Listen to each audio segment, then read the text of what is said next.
नमस्कार. आपली आवडमधनं मी आज एक चटणीची रेसिपी घेऊन आलेली आहे आणि ती आहे दाण्याची. तर ते दाणे पण मी सांगते प्रॉपर वाळलेले नसतात, अर्धवट ओले असतात बघा. तुम्ही खाल्ल्यावर थोडेसे गोडसर लागतात. ते जे दाणे आहेत ते दाणे जेव्हा मार्केटमध्ये येतात ना तेव्हा ही चटणी करण्यात जास्त मजा असते, खूप सुंदर लागते. तर त्याच्यासाठी हे पहा मी काय काय घेतलेलं आहे ते साहित्य लगेच दाखवते. 1 कप दाणे घेतलेले आहेत. ही अशी ताजी ताजीच करून खायची आहे. आणि त्याच्यासाठी लसूण, त्याच्यानंतर 10 मिरच्या त्याचे 2-2 तुकडे करून घेतलेले आहेत. एक पूर्ण कांडी आणि कोथिंबीर घेतलेली आहे. आता उन्हाळ्यामुळे थोडीशी पिवळीसर कोथिंबीर येते पण चटणीमध्ये चालून जाते.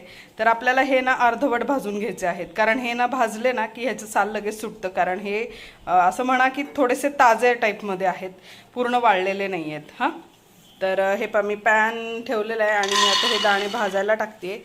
तर आपल्याला हे थोडेसे भाजून घ्यायचे आहेत आणि थोडेसे भाजले की मग आपण सोलून लगेच चटणी करणार आहोत. ती चटणी दाखवते तुम्हाला. हे पहा हे ताजे दाणे हे म्हणजे दाणे असे ताजे असल्यामुळे, असं म्हणा की कोवळे असल्यामुळे याला पटपट कलर बदललेला आहे. तर आपल्याला एवढ्या स्टेजलाच ह्याचा कलर ठेवायचा आहे, फार काळे करायचं नाही आहेत. तर आता या केसमध्ये आपण काय करणार आहोत, ह्या लसूण ज्या पाकळ्या आहेत तर त्या पण दाण्यांमध्ये घालणार आहोत. रादर मिरची जी आहे ती पण याच्यात घालणार आहोत. हां, तर ही खास टीप आहे. आणि आपल्याला ही थोडीशी म्हणजे लसूण आणि मिरची ही थोडीशी परतून घ्यायची आहे. म्हणजे काय, बाकी काही नाही. याचा फायदा असा होतो की जी 2 दिवस टिकायची चटणी आहे ती 4 दिवस टिकते.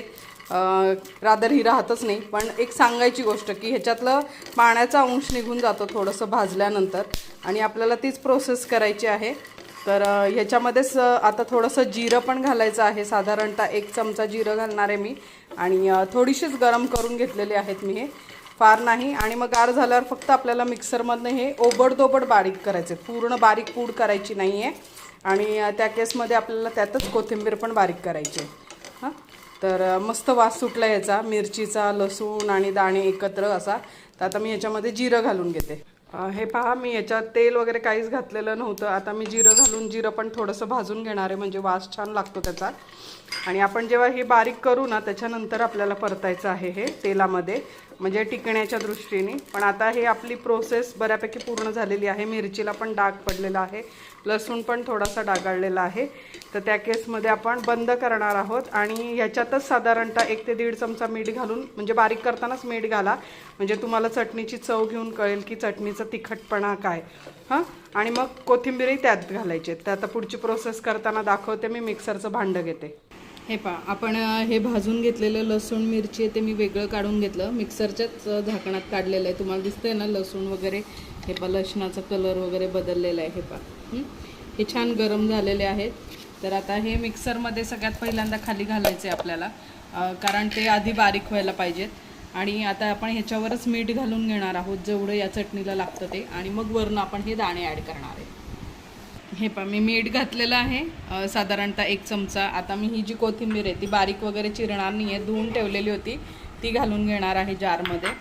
अगदी खूप पिवळी झालेली असेल तर तुम्ही बाजूला काढा, पण आता सध्या उन्हाळ्यामुळे का काय माहिती नाही पण कोथिंबीर खूप पिवळी येते. मी ती बाजूला काढते थोडीशी.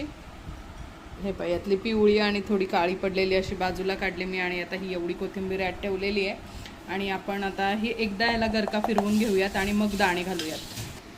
हे पहा मिरची, कोथिंबीर, लसूण आपण एकदा फिरवून घेतलेलं आहे. आता या स्टेजला आपल्याला दाणे घालायचे आहेत. आणि दाणे पण आपल्याला ओबडधोबडच हे करायचे आहेत, कारण फार बारीक अशी ही नसते. म्हणजे हा ठेचा म्हणा, चटणी म्हणा, काही म्हणा, पण ही भाकरीबरोबर अतिशय सुंदर लागते. सालं पण नाही काढलेली आहेत, सालं छान लागतं त्याच्यामध्ये. तर आता हे पण आपण थोडंसं फिरवून घेऊया, दाखवते मी. हे पहा ही आपली रेडी झालेली आहे. इतक्याच पद्धतीने किंवा एवढ्याच प्रमाणात आपल्याला याला बारीक करायचं आहे. आणि आता हा जो दाणे भाजलेला पॅन आहे त्याच्यातच तेल टाकून मी ही छान परतून घेणार आहे, म्हणजे ही टिकायला मदत होते. आणि आपण कच्चे दाणे वापरले तरीसुद्धा चालतं, पण कच्च्या दाण्याने डोकं दुखू शकतं किंवा पित्त वाढतं जास्त. म्हणजे तसंही दाण्याने पित्त होतंच, पण जास्त होऊ नये याच्यासाठी आपण हे थोडेसे भाजून घेतले, बाकी काही नाही. आणि याची कच्चट चवपेक्षा थोडी अर्धवट भाजलेल्याची चव जास्त छान लागते. सो आता आपण हे छान या पॅनमध्ये परतून घेऊया. मी पॅन तापायला ठेवते आणि तुम्हाला दाखवते. हे पहा मी साधारणतः एक अर्धा डाव तेल टाकलेलं आहे आपल्याला छान परतून घ्यायचं आहे म्हणून. आणि आपण बारीक करताना जिरं घातलंय, सो याच्यामध्ये आपण मोहरी घालणार आहोत. मोहरी, हिंग, हळद बस याच्यावरच ही परतायची आहे. हे पहा साधारणतः थोडं जिरं पण पडलंय. आज मिक्स झालंय मिसळणाचा डबा माझ्याकडनं, पण शक्यतो मोहरीच घाला याच्यामध्ये. माझ्या ह्याच्यात मोहरी जिरं सगळं एकत्र झालंय. डबा वाकडा झाला होता उचलताना. हां, छान तडतडली आहे. आता हिंग घाल. चांगलं म्हणजे मिसळणाचा जो चमचा असतो ना चांगला भरून घालायचा आहे. हिंगाचा वास छान लागतो या चटणीला म्हणा, ठेच्याला म्हणा. आणि हळद बस. आणि आता आपल्याला हे छान परतून घ्यायचं आहे. मस्त हे सगळीकडं तेलात छान झालेलं आहे.